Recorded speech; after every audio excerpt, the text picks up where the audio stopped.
Chers amis blagnacais, chers blagnacaises, chers blagnacais, je suis ravi de vous retrouver pour notre rendez-vous mensuel, pour ce moment d'information, d'échange, auquel je suis, vous le savez, très attaché et auquel je prends beaucoup de plaisir à vous répondre, à écouter aussi ce que vous avez à me dire. Vous le savez, nous vivons une période compliquée, même si il faut regarder un moment le verre à moitié plein. On vit aujourd'hui peut-être quelques lueurs d'espoir qui nous arrivent. D'abord, une lueur d'espoir avec l'annonce qui a été faite par ce laboratoire qui aurait mis au point, ou qui a mis au point ce vaccin. Alors bien sûr, tout cela est à confirmer, mais même les spécialistes aujourd'hui considèrent que c'est une bonne nouvelle. La deuxième lueur d'espoir, c'est ce qui se passe en Occitanie avec, je ne dirais pas une baisse, mais il semblerait une stabilisation de l'hospitalisation et surtout de l'accueil en réanimation et une baisse sur les 3 ou 4 derniers jours de contamination. Cela ne doit pas pour autant nous conduire à nous relâcher. Peut-être que si les résultats sont là, c'est précisément parce que, comme la majorité des Français, vous, les blagnacaises et les blagnacais, avez respecté les gestes barrières, le port du masque, le lavage des mains, la distanciation. C'est tout ça peut-être qui fait que nous pourrons passer de belles fêtes de Noël et nous retrouver dans ce moment magique qui est le moment de la famille, le moment de la convivialité. Alors oui, le virus circulant, on a eu des nouvelles dispositions qui ont été prises en matière de confinement. Le confinement en saison 2 est arrivé, il ne ressemble pas au précédent, dans la mesure où il est caractérisé par le fait que les écoles continuent à être ouvertes. Bien sûr, l'école primaire, j'y reviendrai, mais aussi les collèges et les lycées, même si aujourd'hui un certain nombre de voix s'élèvent pour que les gestes barrières puissent être appliqués dans les collèges et les lycées. Alors s'agissant de l'école primaire, oui, bien sûr, nous avons toujours l'accueil des enfants à Blagnac, l'accueil bien sûr dans le temps scolaire avec les professeurs des écoles que je voudrais ici saluer pour leur engagement, saluer aussi pour l'implication à côté de nos enfants. Véritablement, merci à toutes et à tous, merci aux directrices et aux directeurs d'école, merci à tous les enseignants de faire ça. Mais l'accueil à l'école, c'est aussi les allées, c'est aussi la restauration, c'est aussi le projet éducatif de territoire. Tout cela a été maintenu. Ça a été maintenu, et là encore, permettez-moi de remercier en votre nom à toutes et à tous, Blagnacaises et Blagnacais, remercier les équipes, remercier les agents municipaux qui sont là pour accueillir les enfants le matin, pour s'occuper d'eux pendant le repas, pour animer les projets de territoire, les ateliers de découverte. Bien sûr, merci aussi à tous ceux et toutes celles qui, au niveau de la régie municipale de restauration, permettent à nos enfants de prendre ce repas tous les jours. Dans le même temps, au-delà de l'école, tous les guichets sont ouverts. Certes, il y a eu des aménagements, des heures d'ouverture pour le guichet mairie, la non-ouverture le samedi matin et son remplacement par l'accueil téléphonique, les guichets qui reçoivent les publics aux affaires sociales sont ouverts. Donc, ce que nous avons souhaité, c'est assurer la continuité du service public dans ce deuxième confinement. Et j'ai la chance aujourd'hui d'être le maire d'une ville dans laquelle il n'y a pas eu de réflexion, de réticence de la part des agents pour s'inscrire dans ce processus de continuité des services publics. Et bien sûr, lorsqu'on est sur ce processus de continuité, il faut aussi s'occuper des plus fragiles, des plus vulnérables. Je l'ai dit, les guichets sociaux sont encore ouverts, mais au-delà, le portage des repas à domicile est assuré, il a été amplifié, puisque nous avons, par la force des choses, été obligés de fermer la résidence Émeraude, ce restaurant qui accueillait les aînés. Et donc, nous avons substitué à ça le portage des repas. Tout cela pour préciser que les difficultés que nous rencontrons sont pour partie compensées au niveau de la ville par cet engagement, cette continuité. La continuité, elle est partout. Vous avez la possibilité de sortir 1 heure par jour. Les parcs et jardins restent ouverts. Et bien sûr, les parcs et jardins sont ouverts et ils sont entretenus. On assure toujours la préparation de ces parcs de telle sorte que la qualité que nous avons, le parc du Ramier, le parc du Grand Noble, le parc d'Audi Sud, le parc Montaigne, tous les parcs sont ouverts aujourd'hui et ils sont entretenus. Et ça aussi, nous le devons à la volonté, à l'engagement des agents. Alors si je parle des agents de la ville, c'est aussi pour vous présenter celui qui n'apparaît pas systématiquement, que l'on ne voit pas, mais qui est le nouveau directeur général des services de la ville de Blagnac. Et donc je souhaitais vous présenter Jean-Baptiste Clerc. Donc Jean-Baptiste, venez, je vous en prie. On va garder la distanciation parce que il faut que l'on soit... Alors il faut changer. On va garder la distanciation parce que il faut que l'on soit à 1 mètre l'un de l'autre, c'est le cas. Jean-Baptiste, je disais aux Blagnacaises et aux Blagnacais l'effort qui a été fait par tous les agents pour assurer la continuité du service public était louable, remarquable. Ça permet effectivement de continuer malgré tout à profiter de tout ce que nous pouvons offrir encore aux Blagnacaises et aux Blagnacais. Vous dirigez l'administration de cette ville, vous êtes le directeur général. Et donc, Jean-Baptiste, en fait, c'est quoi un directeur général? Merci monsieur le maire, bonsoir. Bonsoir, d'abord vous dire avant de répondre à cette question que je suis très heureux d'être ici à Blagnac, dans une ville de projet finalement, une ville d'ambition et quelque part une ville ouverte. Le poste de directeur général, il est finalement d'une collectivité, il est finalement assez peu connu et c'est presque normal. Il se situe entre l'articulation, il se situe en fait à l'articulation entre les élus et l'administration. Et l'objectif principal d'un tel poste, c'est de faire passer d'un programme d'élus à un projet de collectivité. Mon intérêt en ce sens et mon attachement à Blagnac sont réels et au-delà de ça, j'ai vraiment un réel engagement à participer à la mise en œuvre d'un service de qualité. Bien évidemment, avec l'ensemble des collaborateurs et des collaboratrices de la mairie au service des Blagnacaises et des Blagnacais, et d'une manière générale de tous les acteurs de Blagnac en répondant à leurs attentes. Alors, Jean-Baptiste, vous arrivez à Blagnac, vous avez fait un grand voyage pour arriver à Blagnac, puisque vous étiez antérieurement... Où est-ce que vous étiez antérieurement? J'étais juste au bout des pistes, j'étais sur Cornebarieux, à quelques centaines de mètres finalement d'ici. Voilà, donc le territoire de Blagnac ne vous est pas totalement étranger. Moi, j'ai envie de vous poser une question.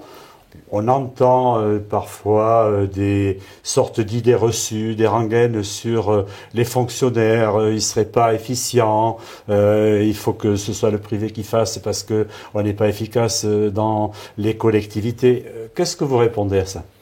Déjà, nous, on a une vraie valeur ajoutée, c'est la valeur ajoutée de la proximité. Ça, c'est la première des choses. La deuxième, c'est que nous réfléchissons sous l'impulsion du maire et sous l'impulsion des élus à une collectivité du pourquoi et non pas une collectivité du comment. Ce qui nous intéresse finalement, c'est pas tant la manière dont on met en place les choses que les faire. Et c'est vrai que, sans parler d'efficience, d'efficacité, nous avons une vraie utilité collective et une vraie connaissance du terrain.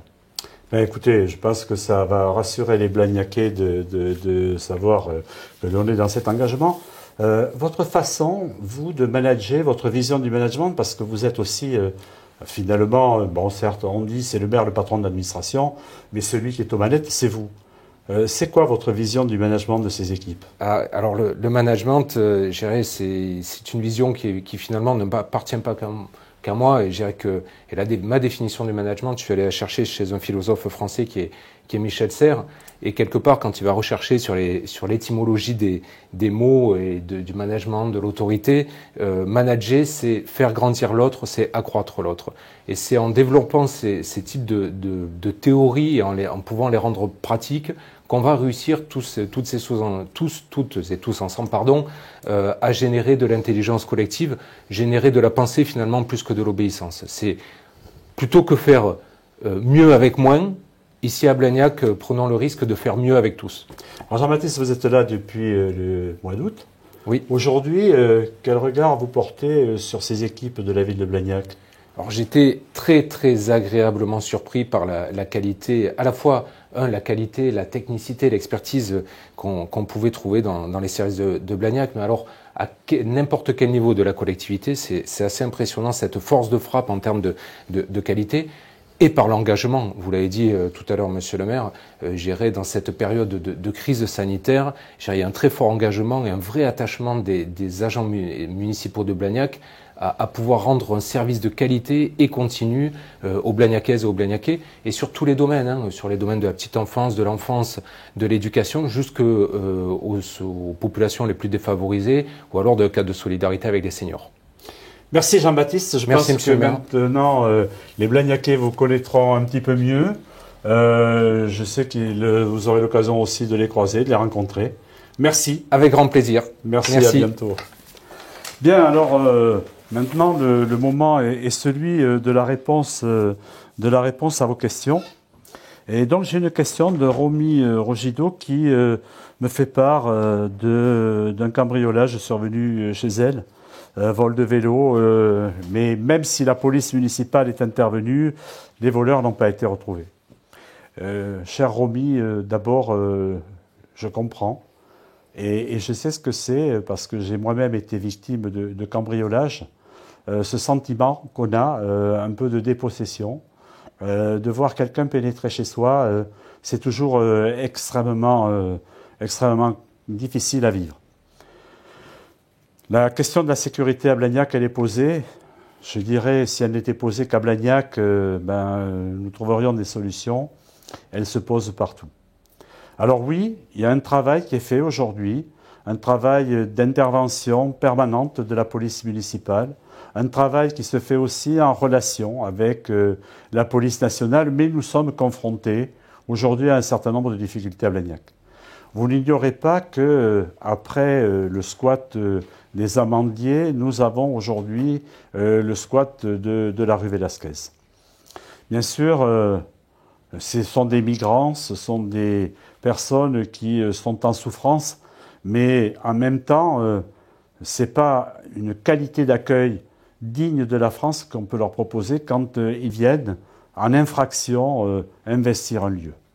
Et donc, nous sommes obligés aussi d'assurer la sécurité d'un quartier. Moi, les riverains de l'Irak m'ont dit, monsieur le maire, il faut que vous nous sécurisiez. Au fond, si les migrants sont là et qu'ils ont un comportement qui va bien, ça pourra aller. En revanche, on a aujourd'hui des difficultés. Donc, vous le voyez, on a ce problème-là. Ensuite, on a aussi aujourd'hui une véritable tension sur les derniers actes terroristes qui ont été commis. Et donc, nous avons Vigipirate.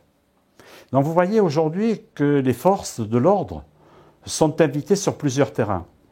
Le terrain, aujourd'hui, de Vigipirate, le terrain de sécurisation du squat et d'un certain nombre de quartiers. Et donc, au regard des problèmes aujourd'hui, de cette montée de la délinquance, mais aussi, et je dois le dire, du rajeunissement des délinquants, nous déployons le maximum d'efforts.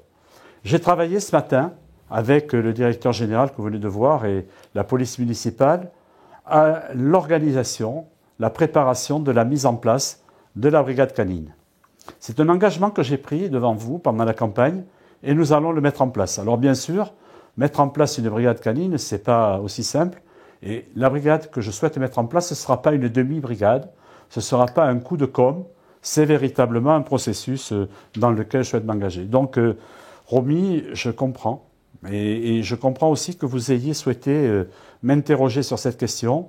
je ne vais pas faire de miracle, je ne vais pas vous dire « il n'y a qu'à Faucon pour qu'on règle le problème », ce n'est pas comme ça que ça se passera. Hubert Servant, lui, il me demande en me disant « pourquoi est-ce que le dispositif sport sur ordonnance a-t-il été interrompu ?»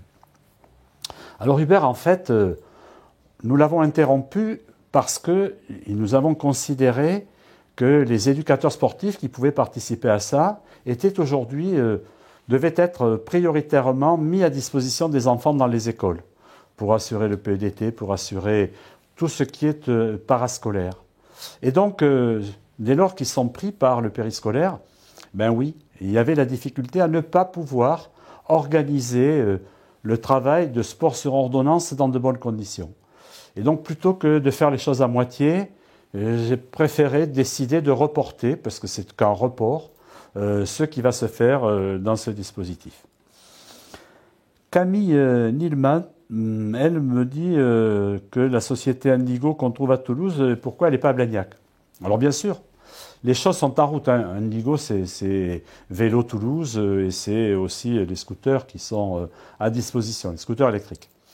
Je suis aujourd'hui vice-président de Tisséo et donc nous travaillons à l'élargissement sur les premières communes de périphérie de ce dispositif qui est un dispositif en effet qui va être déployé à l'échelle, qui va véritablement dépasser l'échelle de Toulouse.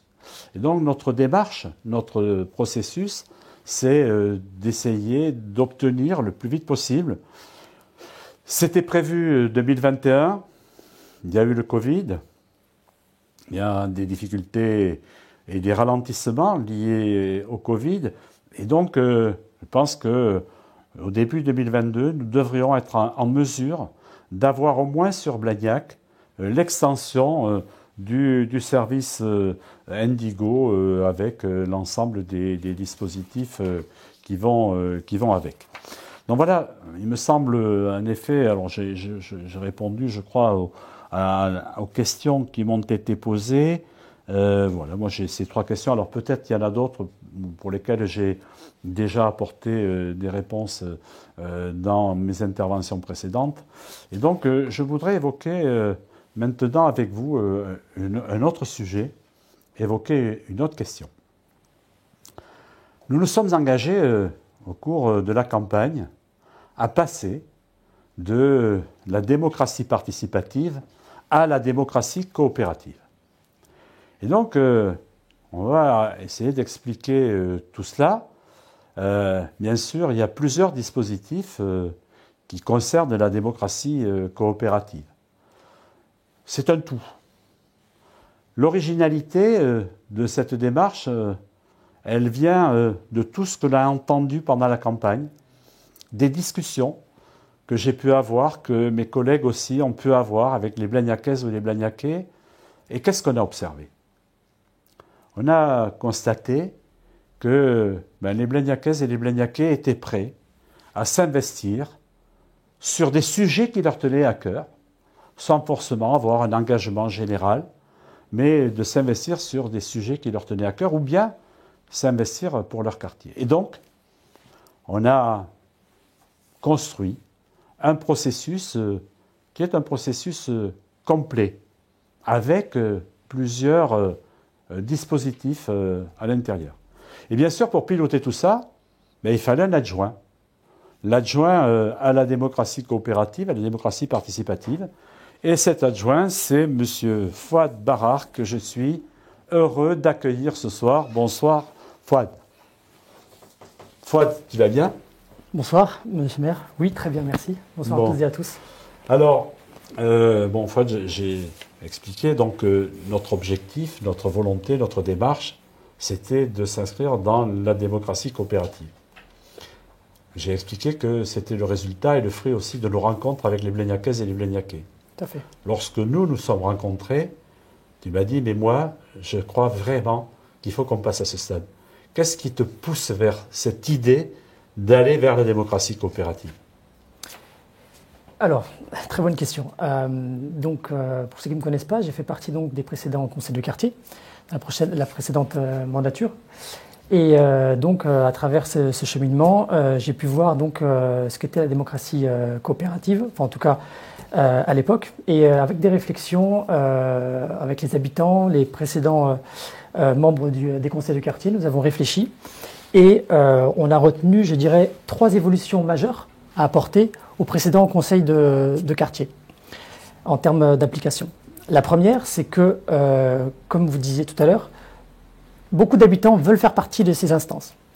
Donc la première réflexion, c'est de ne pas limiter le nombre de membres pour les prochaines instances, mais plutôt d'ouvrir à tous les Blagnacais. C'est pour ça que les comités locaux d'initiative citoyenne, qu'on appelle CLIC, vont permettre à toutes les personnes qui veulent s'investir de se manifester et de faire partie de cette instance. Deuxième évolution majeure par rapport donc à notre précédent système, on a voulu aussi intégrer davantage les jeunes au niveau de ces instances. C'est pour ça qu'on a fixé également un âge limite minimum pour participer à ces comités de 16 ans, afin d'impliquer davantage la jeunesse. Et enfin, après des discussions, après avoir parlé avec beaucoup d'habitants et donc les précédents pensionnaires, je dirais, des anciens conseils de quartier, nous avons travaillé sur une 3e évolution majeure qui est la mission. La mission vraiment intrinsèque de ces comités locaux d'initiative citoyenne, c'est de créer du lien social dans les quartiers. Créer ou recréer le lien social dans ces quartiers. Grâce à ce lien social, on permettra aussi, par effet de conséquence, de lutter contre l'isolement. De manière humble, mais de lutter contre l'isolement.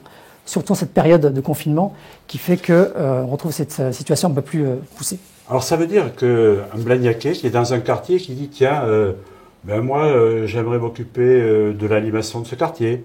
Un autre qui dit moi ce qui m'intéresserait ce serait peut-être de mettre en place des jardins partagés. C'est tout ça qui est possible ? Exactement. Le but c'est d'ouvrir, alors une phrase qui peut voir bateau, c'est le champ des possibles. Aujourd'hui, si on veut participer à la vie de notre quartier, que ce soit dans l'animation, comme vous dites, que ce soit dans le fait de soutenir des initiatives locales, que ce soit avec une association dont on fait partie, de faire profiter les gens qui habitent dans nos quartiers. Également, de vouloir faire rencontrer les habitants autour d'initiatives, autour de débats, autour d'ateliers coopératifs. Toutes ces possibilités vont être ouvertes grâce à la mise en place de ces comités de quartier. Au-delà des comités de quartier, il y avait des instances qui existaient préalablement, le CESEL, le Conseil des seniors, le Conseil municipal des enfants, le Conseil municipal des jeunes. Tout ça va être continué. Oui, complètement. On continue ces instances et surtout, j'insiste là-dessus, on les fait évoluer. D'accord ? On a un peu de recul donc sur plusieurs mandats sur ces instances et l'idée donc c'est de créer un dispositif qui puisse coordonner toutes ces instances en commun. Notre but c'est vraiment de créer un lien entre toutes les instances et aussi également d'avoir un retour au niveau des habitants sur l'avancée des différentes activités de ces différentes instances.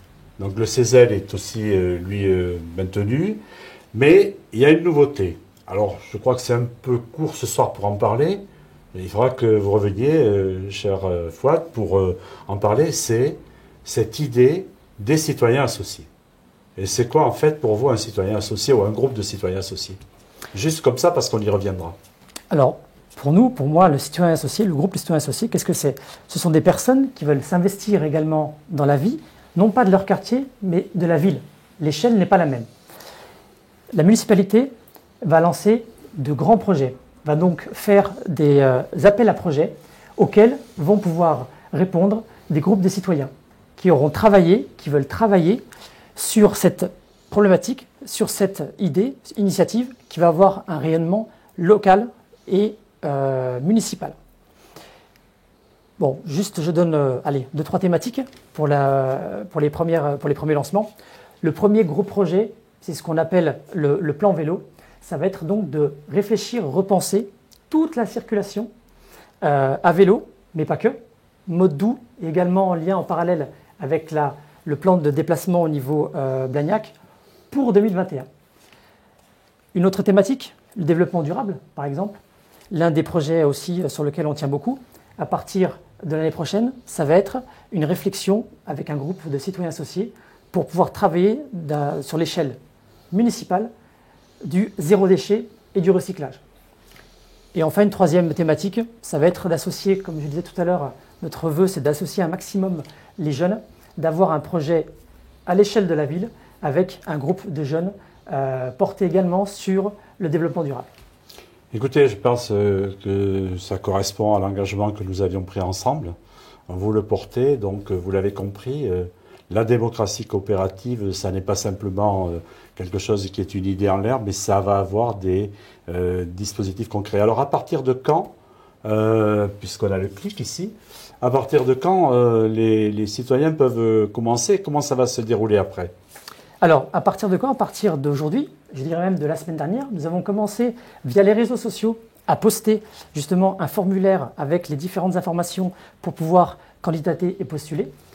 Vous retrouverez également ce formulaire papier dans les différents lieux d'accueil au public, mais également il sera présent bientôt dans vos boîtes aux lettres au sein de forums. Et comme je le disais tout à l'heure, au niveau des réseaux sociaux. Alors, très simple pour postuler, il suffit de répondre. Vous avez un formulaire qui se trouve ici, sur lequel nous demanderons donc différentes informations sur l'identité des personnes. Ensuite, des thématiques à choisir et si vous avez des projets à pouvoir nous mentionner. Cette candidature est ouverte jusqu'au 21 décembre. À partir du 21 décembre, nous allons donc regarder les résultats. Et à partir de janvier, nous allons commencer à faire des réunions publiques dans les différents quartiers. On ne touche pas au découpage du quartier. Nous avons 6 quartiers, nous aurons 6 clics. Nous ferons des réunions tout le mois de janvier pour constituer ces instances, désigner des délégués et commencer à travailler sur les différents projets. Tout ce que je peux rajouter, c'est qu'on est en période de confinement. C'est vrai que c'est quand même compliqué aujourd'hui, d'un point de vue santé publique, bien sûr, de pouvoir se regrouper. C'est pour ça qu'en parallèle, nous travaillons sur un dispositif, je dirais, dématérialisé, pour permettre aux Blagnacais d'échanger entre eux, également avec nous, et ainsi pouvoir, tant qu'on ne peut pas se réunir au sein de réunions physiques, commencer à travailler sur les clics dès début 2021. Écoutez, merci. Je pense que les Blagnacaises et les Blagnacais sont éclairés. C'est un dispositif qui est un dispositif expérimental, qui évoluera au fur et à mesure. On suivra les évolutions. Vous avez cette responsabilité, vous ferez les propositions pour que ce dispositif trouve sa plénitude. Et finalement, ce sont quand même les Blagnacaises et les Blagnacais, c'est vous qui ferez vivre cette démocratie coopérative. Merci beaucoup, Fouad. Merci à vous. Merci. Bonne soirée. Bien, alors, on en arrive au moment des questions. Alors, j'ai une question. Bonjour. Alors, c'est Clara Medj qui me pose la question. Qu'est-ce qui a été mis en place concernant la protection des écoles, étant donné le contexte de vigilance attentat qui a augmenté d'un grade? Nous avons respecté les consignes qui nous étaient données par la préfecture par rapport à cela. Vous l'avez observé, il y a devant les écoles l'impossibilité de stationner les véhicules à l'entrée directe des écoles.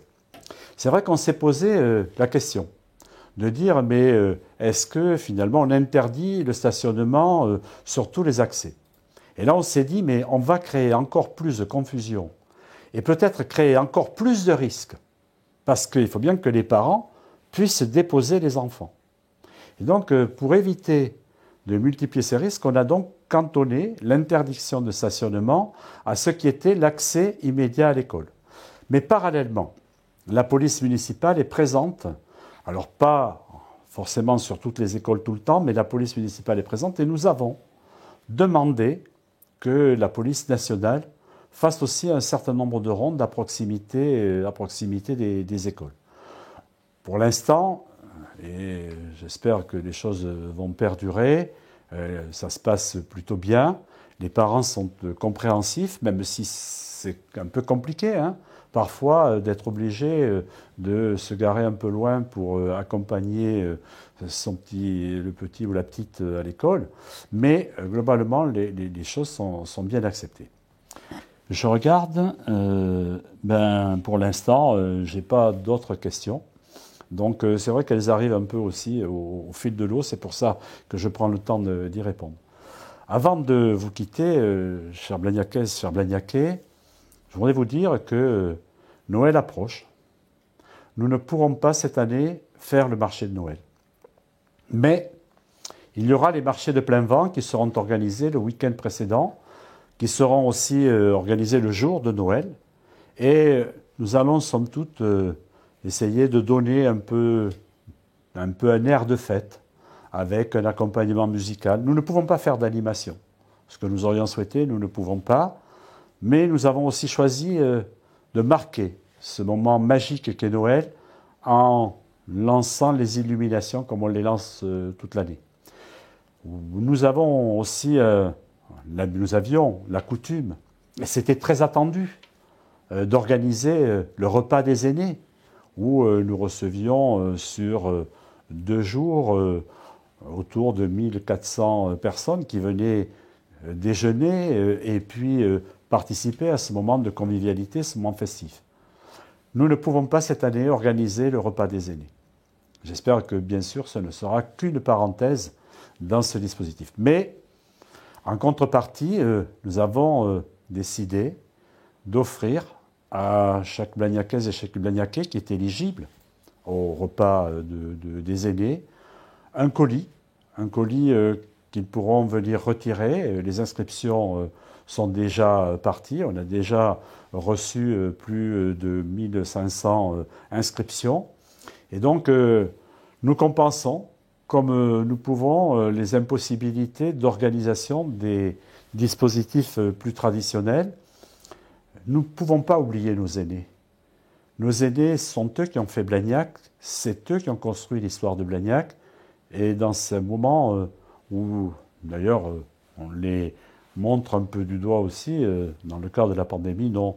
Il faut qu'on soit à côté d'eux, il faut qu'on soit avec eux, et même si c'est un colis, c'est important, parce que c'est aussi le signal de leur dire, la ville de Blagnac, elle ne vous oublie pas, la ville de Blagnac, elle est toujours avec vous, et à travers ce que va faire la municipalité, c'est vous, Blagnacaises et Blagnacais, qui honorez les aînés à travers ce geste.